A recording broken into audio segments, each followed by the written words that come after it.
इनके पुराने जो यहूदी और ईसाई थे वो सरकार को इस तरह जानते थे जिस तरह हम अपनी औलादों को, अपने बेटों बेटियों को जानते हैं। वो सरकार को बेटों की तरह जानते थे, लेकिन उनकी बदकिस्मती कि वो सरकार सल्लल्लाहु अलैहि वसल्लम से बुग़्ज़ कर बैठे और सरकार पर ईमान नहीं लेकर आए। दूसरी तरफ सरकार सल्लल्लाहु अलैहि वसल्लम ने ईसाइयों और यहूदियों के हवाले से एक फरमान है सरकार सल्लल्लाहु अलैहि वसल्लम का, और मदारिज नबुव्वत दलाइल नबुव्वत के अंदर भी ये कौल मिलते हैं कि सरकार सल्लल्लाहु अलैहि वसल्लम ने इरशाद फरमाया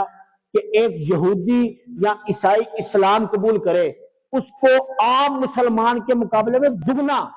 2 मरतबा सवाब मिलेगा, यानी कि दुगना सवाब मिलेगा।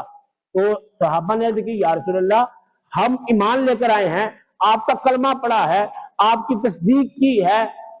उन्हें दुगना क्यों और हमें एक क्यों? सरकार ने फरमाया, एक तो वो मेरी तस्दीक कर रहे हैं, दूसरी वो अपने नबी की फरमाबरदारी कर रहे हैं कि अंबिया ने कहा था अगर वो आ जाएं तुमने उनकी इत्तिबा करनी है, उनकी फरमाबरदारी करनी है। अब वो अपने नबी की फरमाबरदारी कर रहे हैं और मेरी भी वो फरमाबरदारी कर रहे हैं, इस बिना पे उन्हें दुगना सवाब मिल रहा है। और दूसरी तरफ अगर वो गुनाह करेंगे तो उनको गुनाह भी दुगना मिलेगा, और अगर वो जहाज करेंगे, आम बंदे को, आम मुसलमान को जहाज में एक शहीद का सवाब मिलता है, लेकिन अगर कोई ईसाई मुसलमान हो जाए, कोई यहूदी दायरा इस्लाम में दाखिल हो जाए, तो सरकार ने फरमाया उनको 2 शहीदों का सवाब दिया जाएगा, उसको दुगना सवाब दिया जाएगा।